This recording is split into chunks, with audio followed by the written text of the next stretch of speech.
Paltan, a rusty template. The timing is right, for there is a growing awareness and pride in our soldiers who guard our borders. JP Datta also is a veteran at creating the right atmosphere where camaraderie and courage propel the lives of our army men. It is moving when you watch their sacrifices and the bereaved families they leave behind.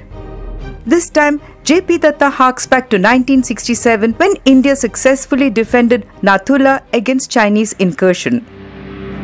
On the Indian side, the men are full of brio as they seek to take revenge for past defeats and unfair attacks in which hundreds of Indian soldiers lost their lives. This really is the right time to tell a story of valor on the border. However, JP Datta bases it on the exact blueprint that he has already overused with border and LOC. When he goes into a village to show a soldier as an ideal farmer's son who loves mitti ki khushbu and the girl who's waiting for him, you know who's not coming back alive. Datta's narration is that outdated and obvious. There's also an unfortunate cardboard feel to the characters, with the Chinese coming across more as cartoons than as the wily enemy. There are the stock expected scenes of all the men sitting around a fire looking at pictures of their families the night before a landmark battle with a plaintive song in the background. In an overlong film, Datta has several skirmishes on the border which are like West Side Story, like two sets of college boys throwing punches at each other. The seriousness of the situation is lost in these endless, immaturely picturized fights. What is interesting is the cast, with Jackie Shroff as the Major General, Arjun Rampal as the Lieutenant Colonel and Sonu Sood as the Major.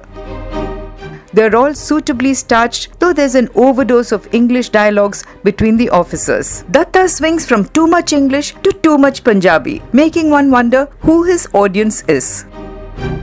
Harshavardhan Rane as the Major with aggro makes a hammy entry before settling down to show his great body.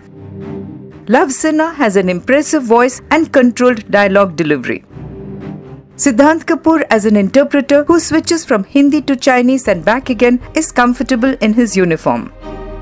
But honestly, JP Datta has to change his filmmaking style. While the sentiments he wants to evoke are noble, it's his narration that brings a disconnect and discontent. Anu Malik also doesn't have a border or refugee kind of score to keep the overlong film alive. For a well-intentioned film that's overstretched and as dull as a flat documentary, Paltan gets a 2-star rating.